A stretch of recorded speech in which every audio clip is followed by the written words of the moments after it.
Hello, hello, hello. Welcome to Social Media Today, brought to you by Social Cycle. We talk about all things social media, news, tips, tricks, and hacks to help you get the full advantage of social media. I'm your host, Mohit. Cool. Well, today I have a very good friend of mine. His name is Daniel. He runs a Twitter account that helps him sell cold email services. But I have a lot of things to say about you. Daniel, why don't you introduce yourself? What's up, guys? My name is Daniel. I run a Twitter account called Cold Email Wizard. The at is Black Hat Wizard with two D's.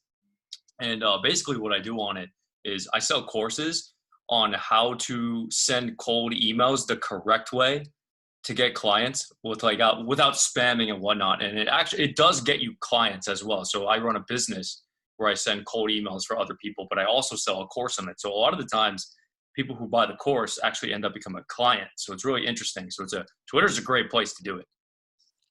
Interesting. So, I mean, people say like you have to engage a lot on Twitter. And I mean, like a lot of these gurus like Gary Vee and all that, they're like, oh, engage, engage, engage.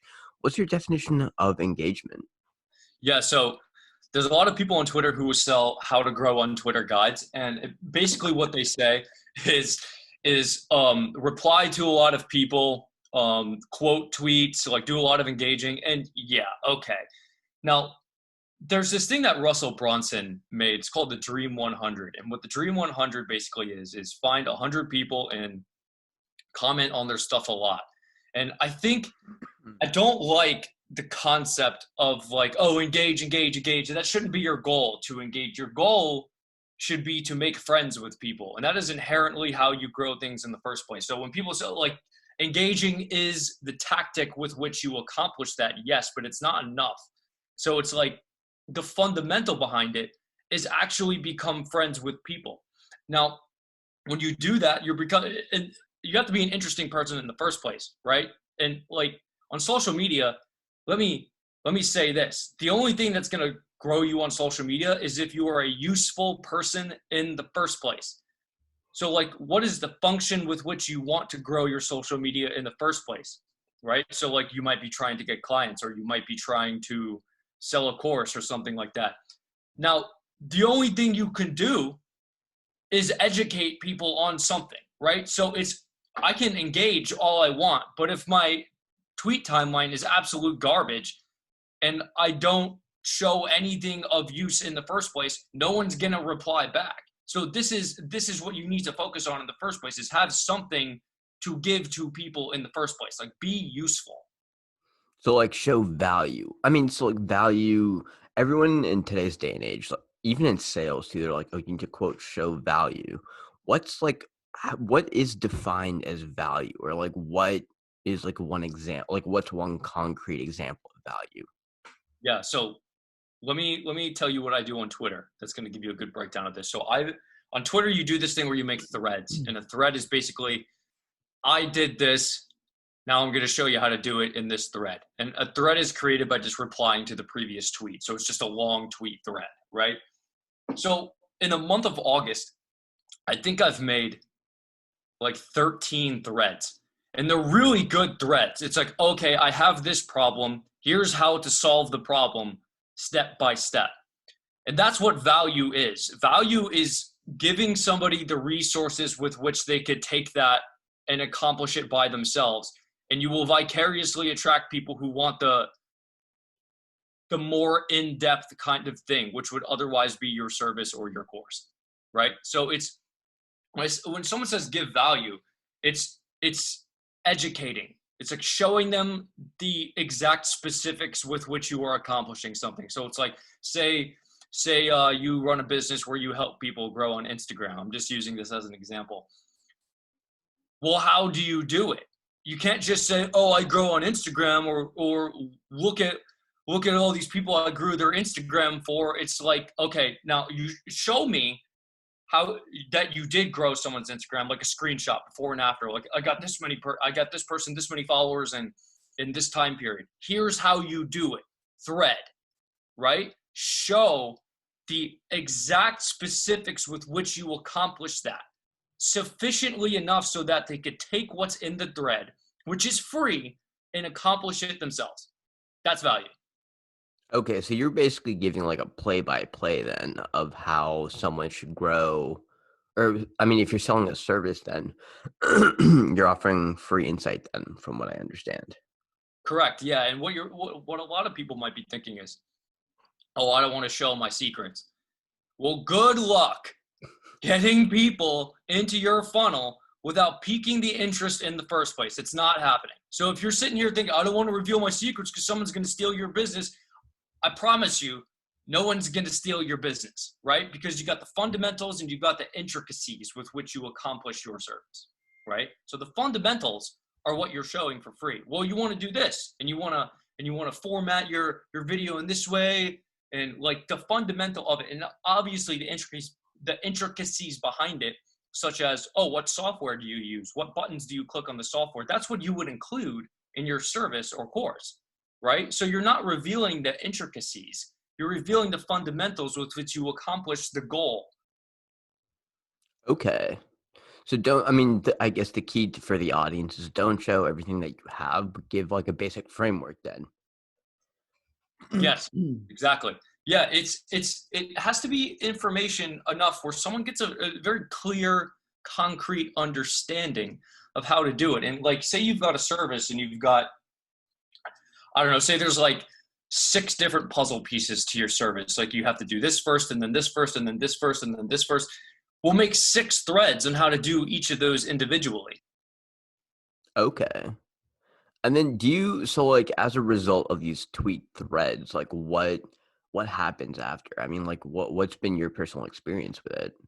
Yeah, so far it's the 22nd day of August right now, and I've been on Twitter for I think just over 3 months. And so far in August, I've done $10,000 sales on a course that teaches people how to send cold emails. And people are telling me all the time, they're on the timeline and they're saying, "Oh my God, bro, your tweets are so awesome," and that is inherently because I'm being useful.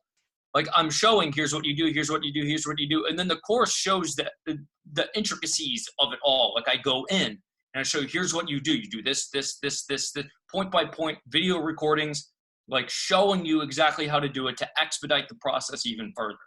Could you accomplish the goal with which I'm saying just from the tweets? Yes, you could, but it's going to take longer, right? It's going to be more difficult for you to go down my timeline and try to aggregate all of these things together by yourself. Or you could just buy the course, have it in one cohesive format, and then you accomplish the goal 10 times quicker, right? And that's how you should be presenting your services on social media. You need to, because the only thing that's going to get people's attention in the first place is usefulness, right? You need to show them what you're doing, like show the process. It's the only way. Like no one is going, no one's going to buy your stuff if you don't do that. It's just not happening. You're not going to get the traffic in the first place. Like people need to be sufficiently impressed that they like and retweet it, or if they're on Instagram, like it, share it with their friends, right? And then now they're in your funnel.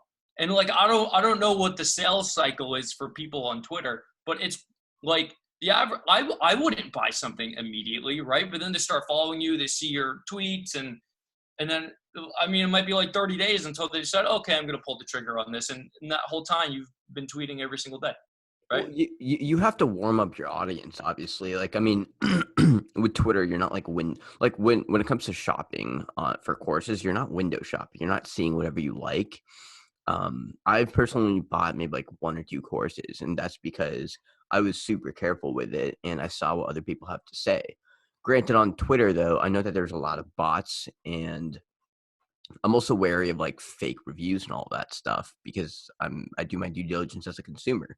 But I mean, ultimately, at the end of the day, like I mean, if I think what the course is going to, if I think that the course is going to help me, and if I see a ton of people saying, "Oh, hey, here's my success," then I'm inclined to do it. And if they also, as a user, if they also have like tweet threads, or if they're like responding and interacting with you, then I'm likelier to buy it.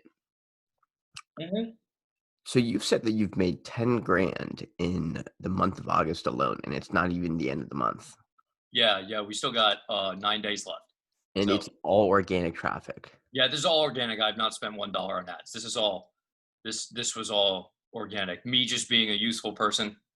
And now what happens is I've made all these friends on Twitter, like guys with tens of thousands of followers. And this is another thing too. Unless you are extremely useful, somebody with a lot of traffic on their own, who has their own audience, is not going to engage with you unless they really, really know that you know what you're talking about.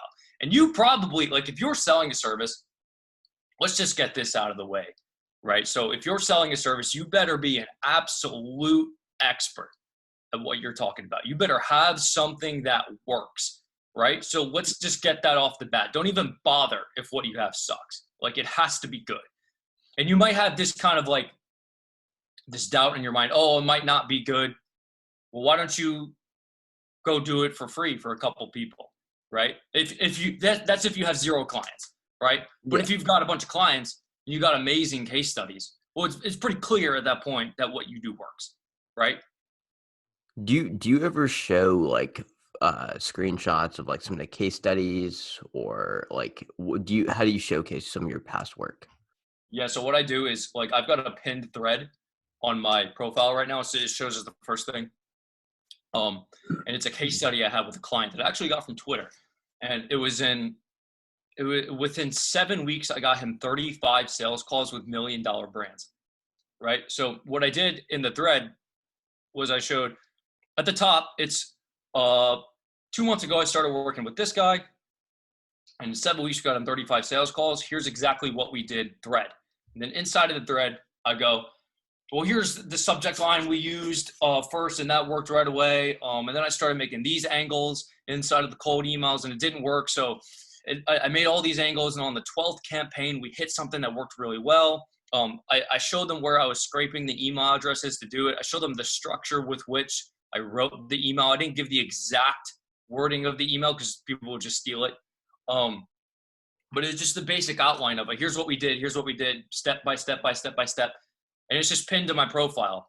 So now whenever someone visits my profile, they see, oh, they instantaneously know that, oh, what I do works. And I tagged the guy in it too. So this is social proof right here, because he replied to it and said, yeah, this works. So instant, they know like what I do works, right? And that's what you need to have too, right? And what'll happen is, like, if you're selling a course, or you're selling a service, somebody is gonna say something publicly. They're gonna be like, oh my God, this was so good. You got to go buy that. And that's when it really starts to pick up, is when someone tweets on their own without you asking them that your stuff works. You retweet it, bam, all your followers see it. And now it's going to start to compound. They start buying it. They start doing the same thing. And that's what's happening now. Like, so many people are saying, oh my God, this is amazing. Go get it. Go get it. And then, like, that's just how it works, bro. Like, if you got a good service, It'll sell itself. So I mean, you've grown like I think you're at what, almost 3,000 followers. Yeah, so I'm just gonna pull it up right now and give you the exact stats so everyone can hear it. I'm gonna go to my Twitter analytics, and I started tweeting on this account. It says the creation date of the account is November 2014, but this was just an old account I decided to start tweeting on. So I actually started tweeting on like May 20th, 2020. Now it's August 22nd. So May, June, July. It's been 3 months. It's been like, yeah. So my first month on Twitter, let me go down here. I'm going to give you the exact stats. My first month on Twitter, I got 142 followers. June, the second month, I had 413 new followers. July, I had 710 new followers. August, this month, I've had 1,479 followers, right? So this starts to compound, because you have more followers, they start liking you, replying to you, right? It just goes really fast. So I haven't been doing this that long, and yeah, now I'm gonna break $10,000 in course sales In a on Twitter. month. And like I mean, like, your average price for your course isn't high. I think it's like what, like 25, $30, something like that. It's $45, but then there's like other supplemental materials. I use Gumroad to sell the course, and then like I've made other courses too. So like I've got how to send cold emails, and I've got how to make a cold email business like me, and then I've got how to scrape email addresses from Instagram, and then people can package these together and buy them together. So the base how to send cold emails is $45, but if you package all those together, it's $99. and like legitimately 30% of people get the 99 version. Interesting. Hmm. I mean, packaging has always been a retail trick. I mean, it's an amazing value creation from goods you already have. You're basically creating value out of thin air. That's what I like to think. Yeah. Um, I mean, how have you optimized your profile though? I'm curious to hear that. Yeah. So when someone visits your profile, you want to make it abundantly clear what exactly you do. So I'm going to read my bio now. I changed it a lot, but right now it says, I teach you how to sell services with cold email, helped 200 plus people. You will get clients if you do what I say. And this is true because so many people have been like, oh my God, I did what you said. And I got 3 sales calls and like 45 emails. I'm like, oh, okay, great job. Like that was good. And it's like instantaneous too. It's like you make one change. There's like a couple intricacies, obviously, that I go through in the course, but it's, you make one change and it works, right? So in terms of optimizing your profile, here's what on Twitter specifically, here's what you want to have. You want in your bio, tell them immediately what you do. So I teach you how to sell services with cold email. And I make that clear. I sell services with cold email. It's not, I teach you how to send cold emails because I don't teach people how to spam cold emails and like sell B2C products. This is for B2B service sellers only. I make that very clear, right? And then Hmm. it's helped 200 plus people, social proof, and then call to action.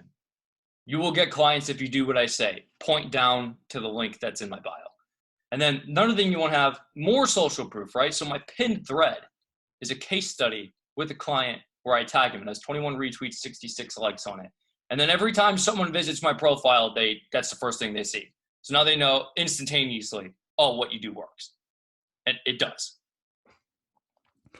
Quick question: how did you come up with ideas for threads? Because like I'm in the position where I want to grow, and I've got several different niches that I gravitate towards, but I'm sort of figuring out like where I want to go in the Twitter space. So I mean, just a word of advice for like me, some of the other listeners out there. How do you get inspired by threads, or inspired to figure out which threads to create? Yeah, so this is what I started out doing when I first made the Twitter account. I didn't have anything in the bio at first at all. And then I was just tweeting about cold email. And like it took maybe like a week for people to start like following me and like asking questions. And when someone would ask the question, I made a free product on Gumroad, basically just dumped everything in there. And then people would download it and then they would hit you up with more questions. So I made like a follow-up email where I'd be like, hey, what other questions do you have? I want to help you. So people started asking all these questions, like a bunch of them. And then what you do at that point is you just answer the questions, right? So not, you've got like 35 different questions. So it's like, oh, okay, well, like some of them are the same questions. And now you know, like, oh, people have this question. So let me make a thread on that question. And that's it. And how do you decide which thread you want to pin? Like, do you keep one pin thread, or do you keep cycling through them, or do you sometimes retweet your old threads to get it back on the TL, or what? Yeah. So I had like when I first started, I had like this master thread. I think it was like 20 tweets long, where it's basically here's how to do everything with cold email, like A to Z. Here's how you do it. And that was pretty high thread. Like it worked very well. But then I decided, let me do the one with social proof, like the case study. It's kind of like just more credibility. Like, yeah, this works here. Here's evidence with which shows that. Um, and then you'll decide which threads get pinned by the one with the most retweets, right? And then here's Yeah. another thing with Twitter specifically. I use an app called Hype Fury to schedule my tweets, and you Mhm. can also schedule retweets inside of Hype Fury. So what I'll do is at every single thread I make, I write the word thread in it in all caps. So I can go back and find all of my threads if I just go into the Twitter search bar, type my username, and write thread. And then I see every single thread I've ever made. I did that specifically for that. So if you go on Twitter right now and you type Black Hat Wizard with 2 Ds, space, thread, all caps, you're going to see every single thread I've ever made, right? And then Mhm. what I'll do occasionally is I'll go into Hype Fury and I'll schedule those threads to retweet all the time. So now like all my new followers are getting exposed to that thread too, and they keep seeing like, oh, this guy really knows what he's talking about. Huh. I guess that's a little social media hack for all the listeners out there. Mm-hmm. When you were first starting out, how did you like find like what made you keep tweeting? Because a lot of people they'll tweet and no one will respond. They won't grow their following. They'll get discouraged and they'll quit Twitter. Like, what sort of advice do you have for them?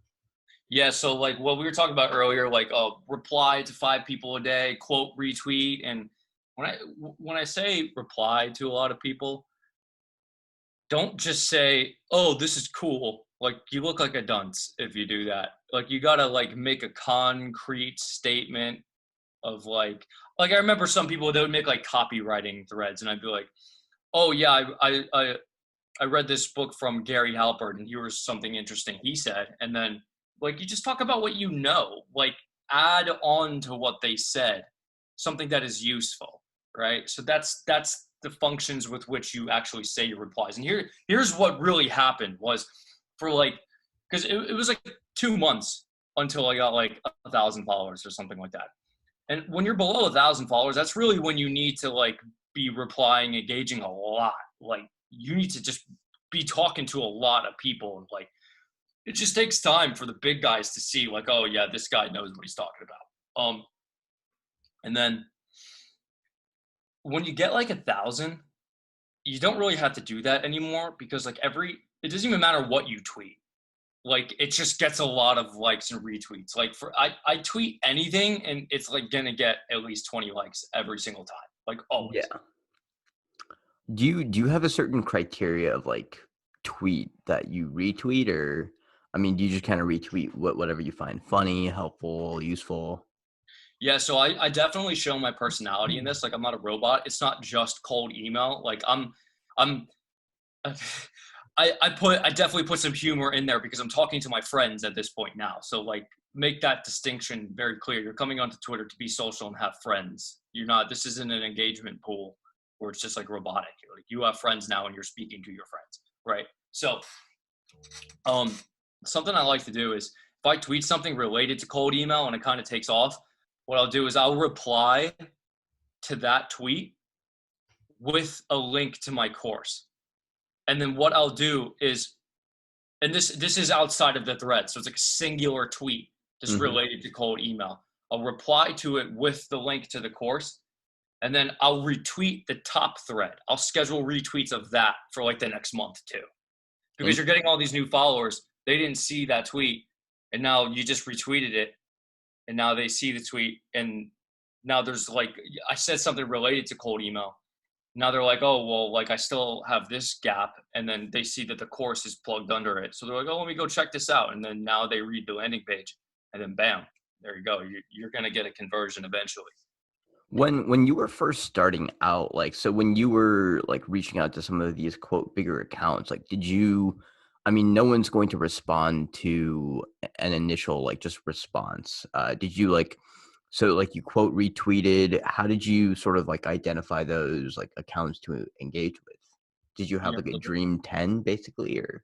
Yeah. So what I did originally was I would just search keywords on Twitter. I'd be like copywriting or make money or or email marketing or something like that. Then I would just follow those guys and like I would see like what are they do I like what they're saying? Like do they have an engaging count? Do they have a good audience too? Right? So it's kind of are you interested in that account yourself? And if I was, I would continue following them. If they kind of sucked, I would just stop following them, you know? And if I liked what they said, I would like it and then I would reply and be like, "Oh, like add some value under it." And you have to do that for a really long time, like a month and a half. It really starts to pick up like after that, right? So like you might be gaining like maybe like 3 to 5 followers per day when you're doing all those when you're doing all those things. What you want to do originally, like if you make a new Twitter account brand new from nothing, is Yeah. make a thread. Like just dump everything you know into a thread. It might be a little messy, but that's just and pin it on your profile, right? So now like if someone does click your profile. They see like, oh, this guy might tweet more like this. So let me go ahead and make sure I'm following him in the case that he does. Okay. So that's helpful. So for all the new viewers out there, if you were to create a new Twitter, do you recommend that everyone be on Twitter? I think the average IQ on Twitter is astronomically higher than Instagram. And the reason why is because Twitter really forces you to be extremely concise with how you present your ideas because it's only 280 characters. And then I feel like Instagram is just a bunch of garbage. Like this is what's so restricting about Instagram is that you have to post a picture, right? So Yeah. if you're going to be trying Instagram, post videos because that's just like a video platform. But I like Twitter because I'm not visual. Like, I just like to talk. Like I can write well.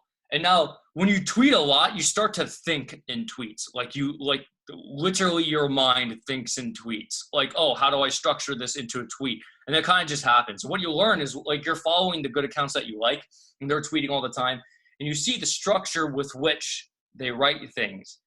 And then you learn from the structure of that. Like another thing with Twitter is like you don't want to write paragraphs. It's like sentence, double return sentence, right? So now you have a space between. It has to be easy to actually read what you wrote, and this goes to like copywriting books too, Yeah. right?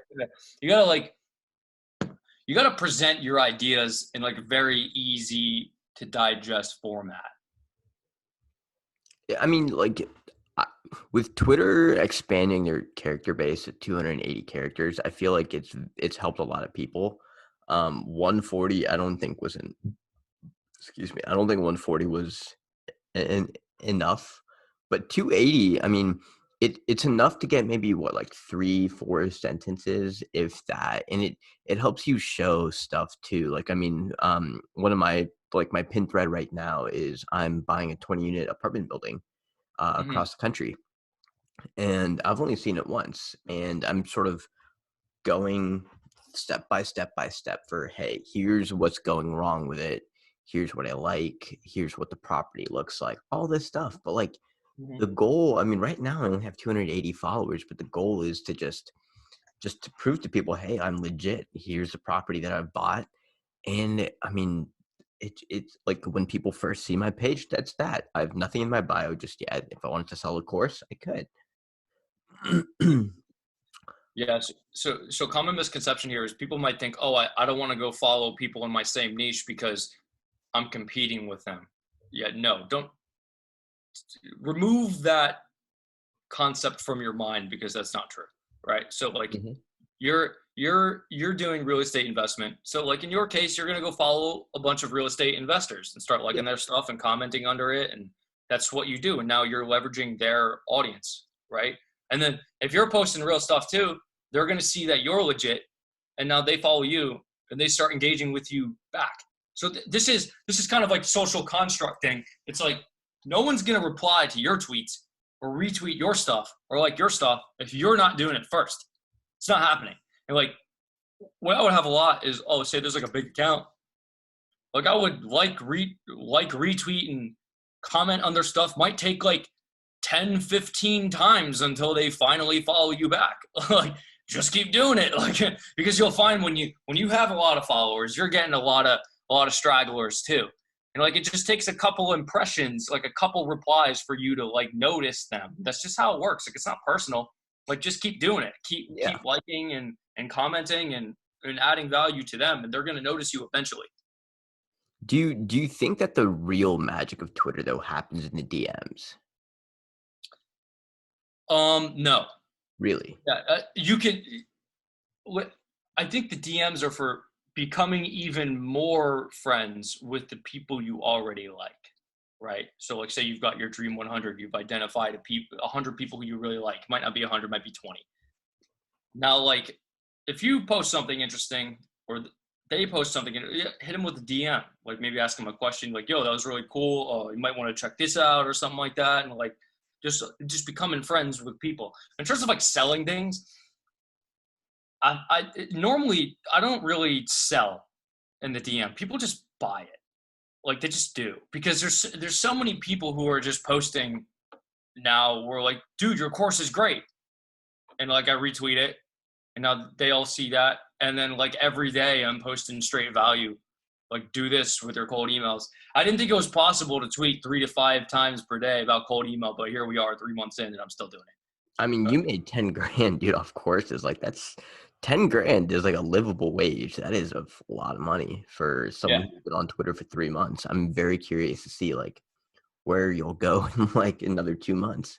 yeah, dude. I had a personal account too. I saw too many people posting their Gumroad screenshots, making like 30,000 a month. I was like, ah, dude, I know how to send cold emails. Like every time I do it, in the fashion with which I do it for my clients, it works.